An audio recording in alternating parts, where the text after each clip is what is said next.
¿Qué pensarías si te digo que Pauline iba a formar parte del Donkey Kong Bonanza? Que la idea de su concepto de escenarios interactivos por medio de la destrucción provino del Super Mario Odyssey, o que hay una razón por la cual el equipo interactivo tras el Donkey Kong Bonanza está compuesto por personas que han participado de una u otra manera en el desarrollo de títulos de Super Mario. Estas y muchísimas más incógnitas fueron contestadas en la sección de Nintendo Pregúntale a los desarrolladores. Si gustas un resumen de sus respuestas, te invito a quedarte a ver el resto del vídeo, pues el regreso de Donkey Kong es más que un simple ataque a la nostalgia.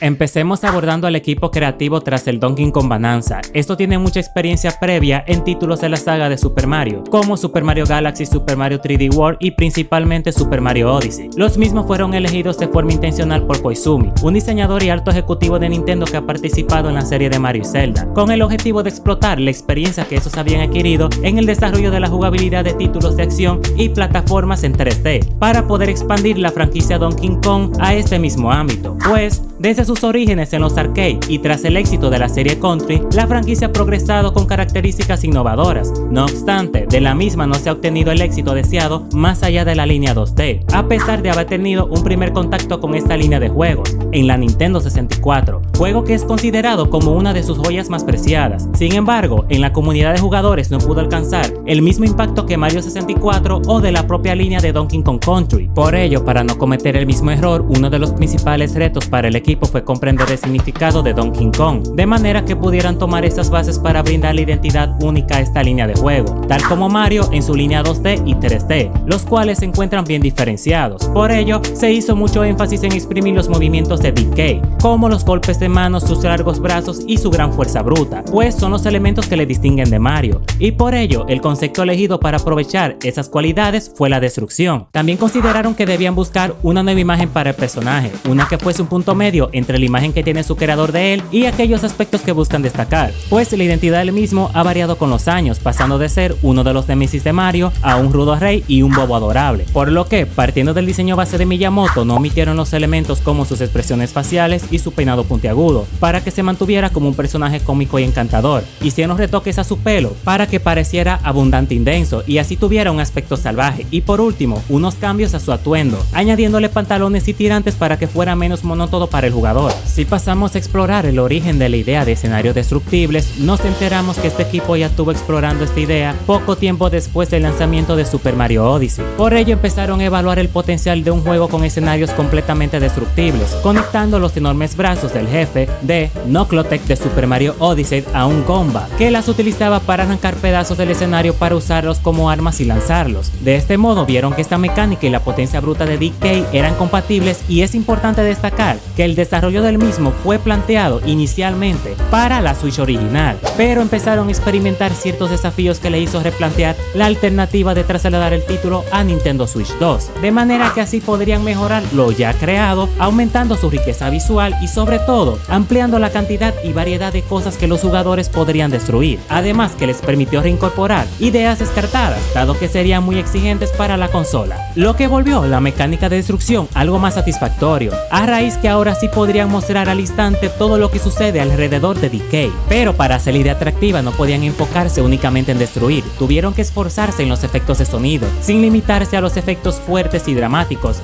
Era necesario crear sonidos divertidos y llamativos, sin que resultaran ser cansados o repetitivos. Por ello hicieron la grabación de todo tipo de sonido empleando técnicas de Foley. Además, para que el concepto de destrucción no quedara en lo superficial, los niveles se diseñaron teniendo en cuenta la continuidad de mente, es decir, que destrozar una cosa nos llevará a otra. Por ejemplo, al demoler una pared puedes encontrar algún objeto o dar con una zona secreta. A razón de eso se apostó por un mundo basado en capas, dado que de esta manera el jugador se sorprendería al alcanzar una nueva. Y aquí es donde viene uno de los detalles más sorprendentes. En los trailers y gameplay que hemos podido observar cómo destacan la relación entre las transformaciones de DK y el canto de Pauline. Este último personaje fue un agregado que resultó por casualidad, pues sí se consideró la idea de agregar música única en cada transformación para hacer énfasis que es algo importante, dado que solo sucede por un lapso de tiempo limitado, y durante este proceso fue que Pauline pudo encajar con sus ideas. En sí, tenían el interés de involucrarla como un personaje para que el jugador pudiera sentirse identificado, pero no tenían clara una mecánica única con la cual